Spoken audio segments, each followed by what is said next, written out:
Buongiorno a tutti e bentornati qui a Game Dev, la rubrica dove cerco di spiegarvi le fasi dello sviluppo di un videogioco. E come detto nel primo episodio, non sarà qualcosa in stile tutorial, programmazione, installazione plugin, software, modellazione 3D, ma sarà più un dietro le quinte. Possiamo chiamarla la teoria dello sviluppo di un videogioco. Nel primo episodio abbiamo parlato dell'idea e quindi subito dopo l'idea c'è la parte di preparazione del progetto. Immaginate un po' quindi un regista che inizia a girare un film senza però un copione, uno script, senza alcun documento. Sarebbe follia, il caos. Ecco, nello sviluppo dei videogiochi, ma lo estenderei anche allo sviluppo di software o applicazioni, è praticamente la stessa cosa. Servono dei documenti e una pianificazione ben chiara per non finire nel caos. Quindi, dopo che l'idea è ben chiara e salda, si va a scrivere il primo documento, il GDD, il Game Design Document, che è praticamente una guida per lo sviluppo,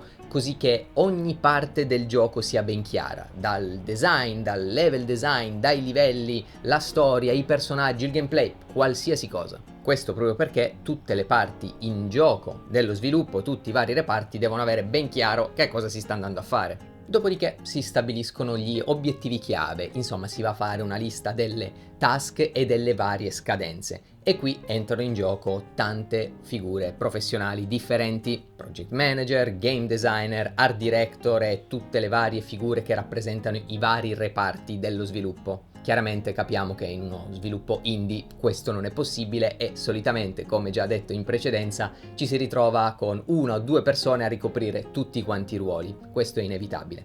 Però in grosse produzioni da AAA, aziende gigantesche, questo non è possibile. Bisogna comunque avere una buona suddivisione dei ruoli, altrimenti nuovamente si finisce a avere caos e disordine. Come vedete, nello sviluppo di un videogioco c'è sempre il caos e la disperazione dietro l'angolo pronti a spuntare. La parte di preparazione però non è solamente legata strettamente al gioco, al gameplay, ai personaggi, ma c'è anche da decidere il budget da allocare ai vari reparti, i software da utilizzare, i plugin, la decisione della UI che si andrà a sviluppare, insomma tutte quelle parti che sembrano di contorno ma in realtà senza di quelle non si inizierebbe proprio. Pensate un po', senza decidere alcun budget, iniziare lo sviluppo e poi magari ci si trova dopo 2 mesi a non avere abbastanza soldi per sviluppare 150 personaggi che ci eravamo messi in mente. E quindi capiamo benissimo che la parte di pianificazione, di preparazione del progetto è estremamente importante per tagliare costi e ridurre di molto i tempi. Prepararsi quindi una schedule, un calendario, una task list è molto importante per rimuovere i tempi vuoti, soprattutto in grosse aziende questo. Mettiamo il caso che non si sa che cosa bisognerà andare a fare e abbiamo 10 programmatori fermi lì a girarsi i pollici che non sanno la prossima task da dover sviluppare. Ecco, per evitare questi problemi o moltissimi altri, avere una task list e un calendario, non smetterò mai di ripeterlo, è estremamente importante. E per dividere bene i task e fare tutto ben ordinato ci sono vari tool che ci vengono in aiuto come Trello, Notion o altri miliardi.